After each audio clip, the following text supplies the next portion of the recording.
আসসালামু আলাইকুম বন্ধুরা, আমি হোসনারা বিউটি। কেমন আছেন সবাই? আমি অনেক অনেক অনেক ভালো আছি আলহামদুলিল্লাহ। আমি আজকে একটু শর্টকাট রান্নার একটা ভিডিও নিয়ে আসলাম। আর এই রান্নাটায় এক্সট্রা কোনো মশলা দেওয়ার প্রয়োজন হয় না। আমি আজকে নিয়ে আসছি চিংড়ি মাছ ভুনার রেসিপি। দিয়ে দিচ্ছি চিংড়ি মাছ ভুনার জন্য পেঁয়াজ। এখানে আমি অনেকগুলি পেঁয়াজ দিয়েছি। পেঁয়াজটা একটু হালকা ভেজে নিব।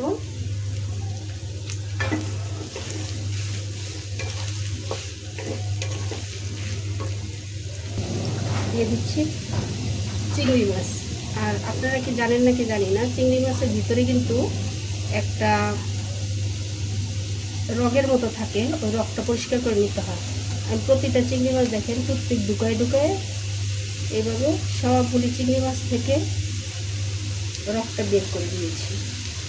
বিসমিল্লাহ, দিয়ে দিলাম চিংড়ি মাছ।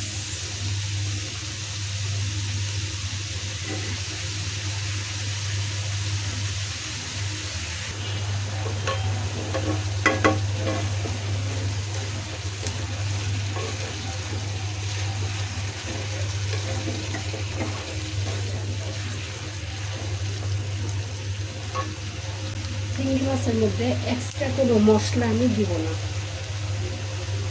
চিংড়ি মাছটা এমনি রান্না করে নেব।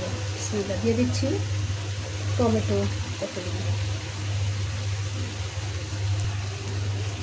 দেখেন আমার প্রতিটা জিনিসে কিন্তু কাঁচা কাঁচা, পেঁয়াজটাও কাঁচা, টমেটো কাঁচা, চিংড়ি মাছও কাঁচা।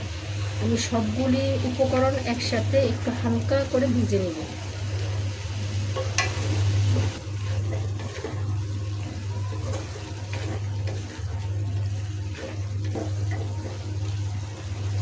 পেঁয়াজের কাঁচা যে গন্ধ সেটা চলে গেছে। এখন একে একে হলুদ মরিচ দিয়ে নিব, স্বাদ মতো লবণ, হলুদের গুঁড়ি, মরিচের গুঁড়ি,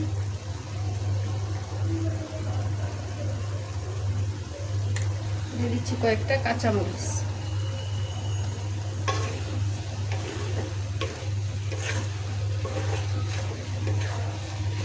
আর একটু ভালো করে ভেজে নিব, তারপরে ঝোল অ্যাড করব।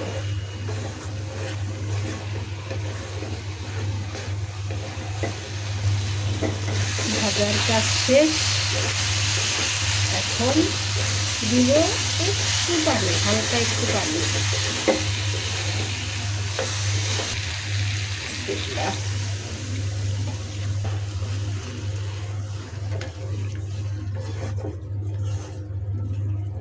ঢাকনা দিয়ে একটু রান্না করে নিব।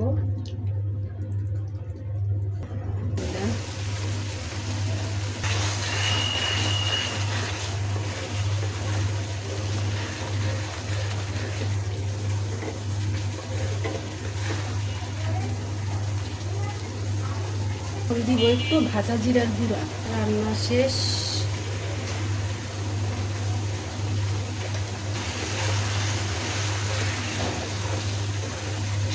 যখন নিচে একটু হালকা হালকা লেগে যাবে তখনই নামিয়ে নিতে হবে। সবাইকে অনেক ধন্যবাদ ভিডিও দেখার জন্য। সবাই ভালো থাকেন, সুস্থ থাকেন। আল্লাহ হাফেজ।